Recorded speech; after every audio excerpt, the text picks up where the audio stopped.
Jadi ketika kita menganalisa penawaran dia seperti itu, nah ini rupanya tidak ada itikat untuk mau selesaikan masalah gitu loh.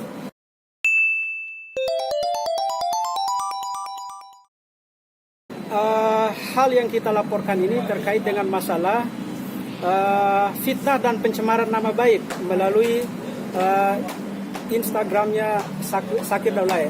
Dan yang kita laporkan sendiri adalah Zakir Daulay itu sendiri. Korbannya adalah klien saya atas nama Agi Sugianto. Nah, di mana dalam status Instagramnya itu disebutkan dengan narasi bahwa akun YouTube Zakir Daulay beserta albumnya itu telah dibajak dan bukan dia yang mengupload lagu-lagu itu. Padahal tanggal 7 Februari 2020 akun itu telah dijual belikan, di mana sebagai pihak pembelinya itu adalah klien saya dan penjualnya adalah Zakir Daulay sendiri sebagai pemilik akun YouTube tersebut dengan harga 200 juta yang kemudian kita bayar itu per termin ya. Pertama 100 juta diterima oleh Zakir sendiri, kemudian 50 juta yang diterima oleh orang tuanya yang bernama Pak Hasan itu sendiri via transfer ya. Ada kontrak nggak sih, atau bahasa kasarnya hitam di atas putih terkait pembelian akun YouTube tersebut? Ada, maka saya sebutkan tadi pada tanggal 7 Februari 2020 itu terjadi akad kontrak jual beli akun YouTube plus dengan kerjasama pengisian konten setelah pengalihan akun YouTube itu sendiri kan, dari pemilik asal ke pemilik baru, yaitu Pak Agi Sugianto sebagai pemilik dari label Proaktif Group. Berarti bahasa kasarnya itu fitnahan itu terjadi karena Zakir Daulay ingin kembali memiliki akun tersebut, apa gimana Bang? Iya, tujuannya seperti itu. Karena sebelum tanggal 16 April 2020 itu ada beberapa manuver yang dia lakukan untuk mendapatkan kembali akun YouTube itu sendiri. Pertama, dia berdalih bahwa akun YouTube itu tidak pernah dia transaksikan. Yang ada uang 200 juta itu adalah pinjam meminjam.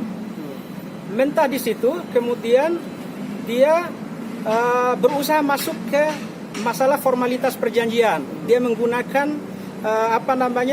orang tuanya gitu kan untuk menyoal terkait dengan perjanjian itu. Nah, dalam perjanjian tersebut kan pihaknya itu kan diwakili oleh Hamimi Daulay, kakak kandung yang sudah ditunjuk oleh Zakir itu sendiri kan. Nah, tapi orang tuanya keberatan. Kenapa bukan dia sebagai orang tua gitu kan yang mewakili dia gitu loh. Dia bukan kakaknya gitu kan. Itu yang dia soal.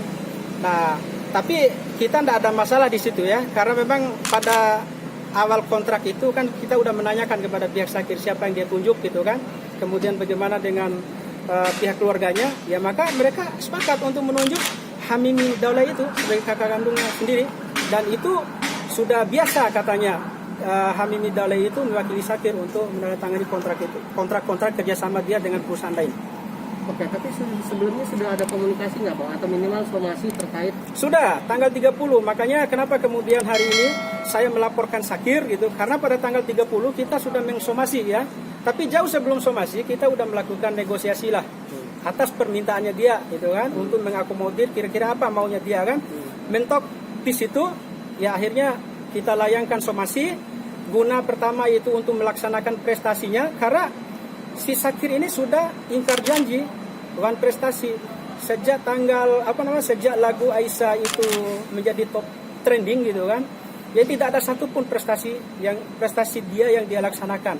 Sementara hak-haknya udah kita penuhi kan. Nah, seharusnya kan dia itu mengisi vlog, kemudian take vokal, membuat klip ya dan lain-lain lah. Tapi itu tidak dia lakukan. Ini kira-kira kenapa pasal apa nih, Mas? Ya? Kenapa pasal apa? Pasalnya tadi berapa? Pasal berapa? Oh ya, ada beberapa pasal yang kemudian diduga yang dilanggar oleh Zakir Daulay, dilanggar oleh terlapor. Pertama, pasal 28 ayat 1 yungto pasal 45A ayat 1 dan atau pasal 27 ayat 3 Yo pasal 45 ayat 3 Undang-Undang nomor 19 tahun 2016 tentang ITE dan atau pasal 13 KUHP. Jadi ketika kita menganalisa penawaran dia seperti itu, nah ini rupanya tidak ada itikat untuk mau selesaikan masalah gitu lah. Ya, menutup pintu damai. Ya? Menutup pintu damai itu. Ya, menutup pintu damai karena kita tahu dia juga kan sudah kontrak kerjasama dengan perusahaan label lain. Gitu. Oh, berarti intinya dia tidak mau bekerja sama dengan label Agi, lalu dia kerjasama sama label lain. Iya, seperti itulah. Karena memang sebelum dia kontrak dengan label Proaktif, dia itu lebih dulu itu kontrak dengan perusahaan lain. Itu pun kita ketahui sejak lagu Aisyah itu booming gitu loh. 2 bulan setelah kontrak. Kita udah nanyakan dari awal dengan siapa saja dia kontrak, dia bilang tidak ada dan hanya maunya dengan Proaktif aja. Dari meminta-minta itu bukan kita gitu loh, tapi dia sendiri itu yang menjadi Proaktif manajemen itu untuk diakomodir lah.